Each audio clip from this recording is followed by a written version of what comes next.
दुर्गा की सवारी शेर है, यह तो हम सभी जानते हैं, लेकिन यह ख्याल जरूर आता होगा कि आखिर माँ की सवारी कैसे बना शेर।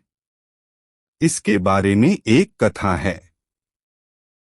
कहा जाता है कि माता पार्वती ने भगवान शिव को पाने के लिए काफी प्रयास किए थे। वह उन्हें पति के रूप में पाना चाहती थीं।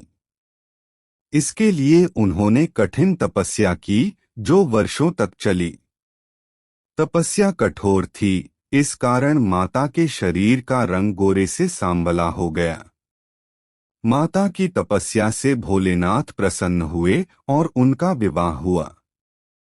काफी समय बाद एक दिन भगवान शिव और देवी पार्वती कैलाश पर्वत पर बैठकर हंसी मजाक कर रहे थे। तभी शिवजी ने मां पार्वती को काली कह दिया।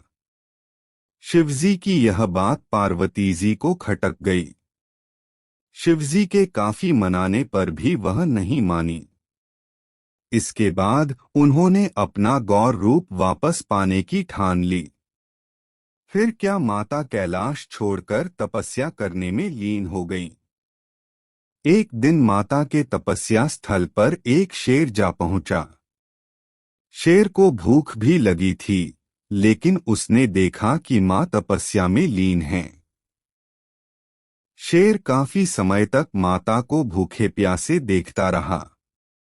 पार्वती जी को देखते देखते शेर ने सोचा कि जब वह तपस्या से उठेंगी तो उनका शिकार कर लेगा। लेकिन देखते ही देखते कई साल बीत गए।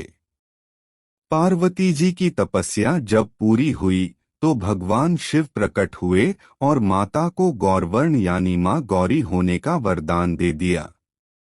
तभी से मां पार्वती महागौरी कहलाने लगीं।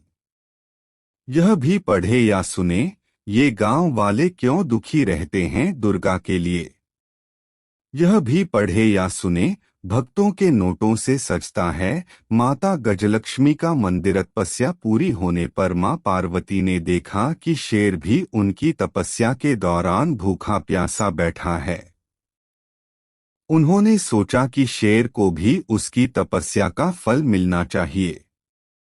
इसके बाद ही माता ने शेर को अपनी सवारी बना लिया। इस तरह से सिंह यानी शेर मां दुर्गा की सवारी बना और मां दुर्गा का नाम शेरावाली पड़ा। माता के शेर के वाहन को लेकर एक और मान्यता भी है। स्कंद पुराण में यह पौराणिक कथा आती है। कथा के अनुसार भगवान शिव और माता पार्वती के पुत्र कार्तिकेय ने देवासुर संग्राम में दानव तारक और उसके दो भाई सिंहमुखम और सुरापदमन नामक असुरों को पराजित कर दिया था। सिंहमुखम ने कार्तिकेय जी से माफी मांगी। इसके बाद कार्तिकेय प्रसन्न हो गए। उन्होंने उसे शेर बना दिया और मां दुर्गा का वाहन बनने का भी आशीर्वाद दे दिया।